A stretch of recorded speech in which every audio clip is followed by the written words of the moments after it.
True, true. Nigel, the people voted. They want to talk about education. Yeah. Where do you stand on it? I ask everyone, are you for it? Well, I wasn't very good at it myself, but yeah, I'm for it. Maybe Mum and Dad should have got the money back for all those private tuition fees. I agree. They wasted their money horribly. Yeah, they wasted their money horribly. But then again, if you live in a free country, it's people's choice to do that, isn't it? Or would you disagree with that? Oh, well, your party wants to increase spending for private schools and take it away from state schools. I don't know, who wound you up at the back and sent you in here? I do not know, but that is simply and totally I'll tell you who wound me up. Untrue. The 7 million students... And the biggest argument we've made, the biggest argument we've made in education is simply this. The 7% of people whose parents are wealthy enough to send them to private education, those 7% are now dominating Britain in a way that is unimaginable. They're not just dominating politics and the civil service and the media. Even over half our Olympic gold medal winners went to those 7% of schools. And social mobility in Britain is lower by some margin than it was 50 years ago. And one of the remedies that we think would really work is to bring back the concept of academic selection. We used to call it grammar schools in the old days. We can call them whatever we like, but to give the very brightest kids whose parents could never afford what are now massive private tuition fees, the opportunity of an academic education that would give them the same opportunities. You know, if you go back 50 years and look at Oxford and Cambridge, 50% of the young men and women that went there came from what you would have called working class backgrounds. It's now 12% and falling rapidly. So the essence of the UKIP education policy is to try and close that gap between rich and poor by bringing back selective state schools. Yeah, what do you want to ask? Hi, so I attended a grammar school, Yep. and as I'm sure you know, there are a couple that do still exist. A big problem with grammar schools, which does increase the inequality, is that people get tutored. You know, they pay for private tuition, so they don't have to go to private schools, and then that money gets, poured into tuition, they take their 11+, and then you end up with these grammar schools that are full of rich white people. What would you do to combat that if you bring back grammar schools? Well, actually, it's worse than that. Because in fact what happens is people move into areas that have got grammar schools, push up the housing prices, so it's actually even worse than... You know, Tunbridge Wells in Kent is right... That's where I'm from. Oh, well, there you go. OK, well, what a good guess. Well, then you know that... How far is Uckfield? 6 miles? 5 miles? Yeah. Right, so you've got Uckfield and Tunbridge Wells, 5 miles apart, and yet in education terms, poles apart. Tunbridge Wells, you've got Tunbridge Wells girls, Skinners, whatever it is for boys, so you've got grammar schools there.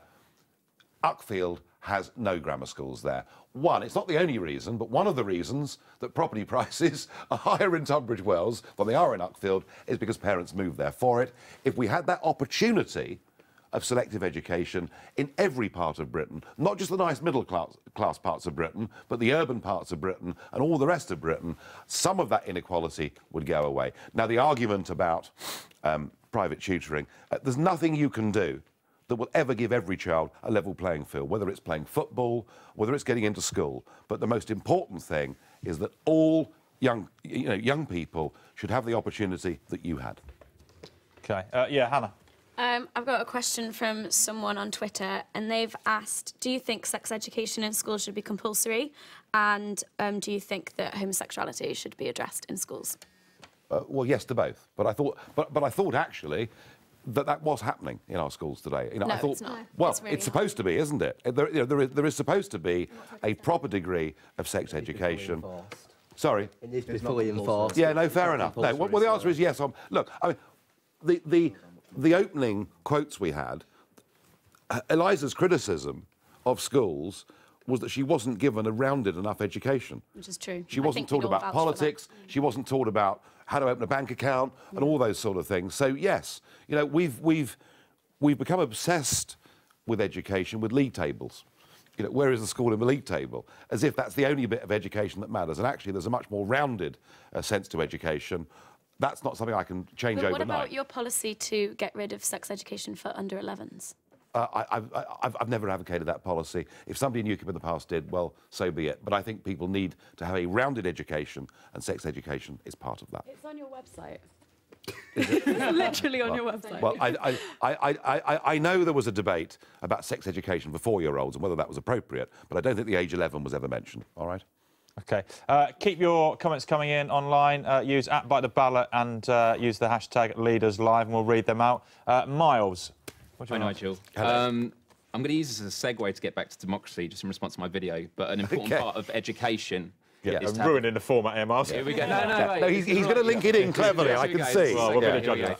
So an important part of education isn't just about what we traditionally see as education, but having an educated population, and that's going to be always very healthy for a democratic process. See what I did there? I like it. OK. Thank you. That's very good. One thing that is not being talked about in public, and I don't think it's mentioned much by your party, and I think it's a real threat to democracy, isn't just the surveillance state with GCHQ, but it's also the TTIP. Yeah. And I just want to know what UKIP's policy No on one's that. talking about it.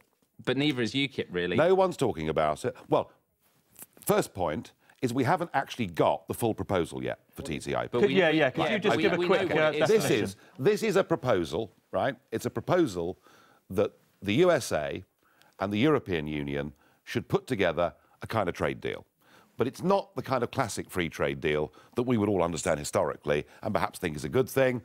It is a trade deal that would open up to giant corporations. Remember my comment earlier about the unholy alliance between big banks, big business and big politics, would open up vast sectors of the public sector in Britain to big, giant American corporations. And the big fear is what the impact of that would be on the National Health Service. Now, we haven't got a final draft.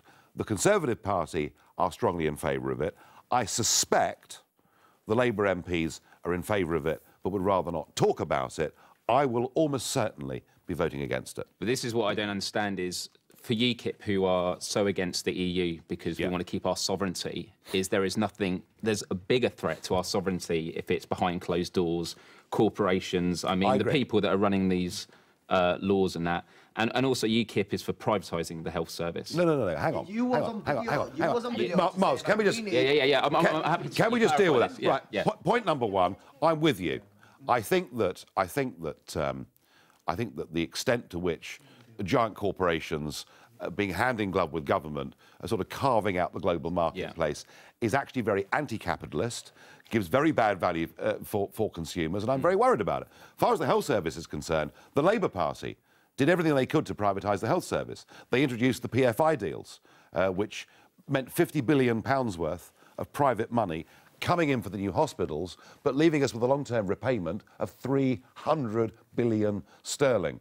So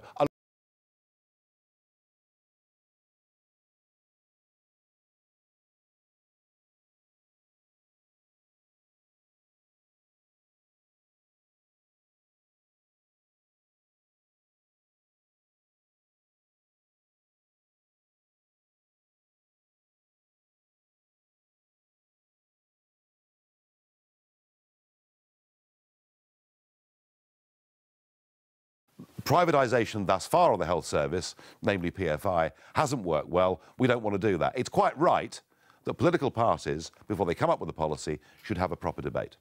Let's get back to education quickly, if we can. I appreciate the NHS is important, but we were talking about education. I have loads of people right now who are asking me, what are your plans for education, about fees? What are your plans with that? Yeah, OK, well, we've talked about, grammar schools and that opportunity.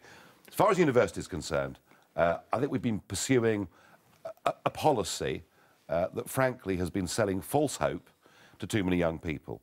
We have really downgraded, in terms of its social worth in this country, people learning trades and skills. We've become very snobby. We don't think it's a good thing that young people should learn trades and skills. We think it's a great thing if as many young people as possible go to university, regardless of whether they're naturally academic or not. And I think a lot of young people have been sold this idea. They must go to university. They get degrees that don't necessarily help them in the workplace, and they might have been better off for that period of 3 or 4 years learning something else. Now, in terms of, so why are we charging these huge fees to everybody? Well, because we're sending so many more people through to that level of education. I appreciate why we're charging, although I don't agree with it. Yeah. But what are your plans if you come to power? I mean, are you going to continue with the fees, or are you going to raise them or lower them? The first thing, well, what we will do, and look, the general election is 6 months away, and whatever I say on this show is likely to be stolen by the Conservative Party, who've run out of ideas and seem to nick almost everything we say, shortly followed by Labour. Good for you, isn't it? Well, it is in a sense, but it means we have to keep running.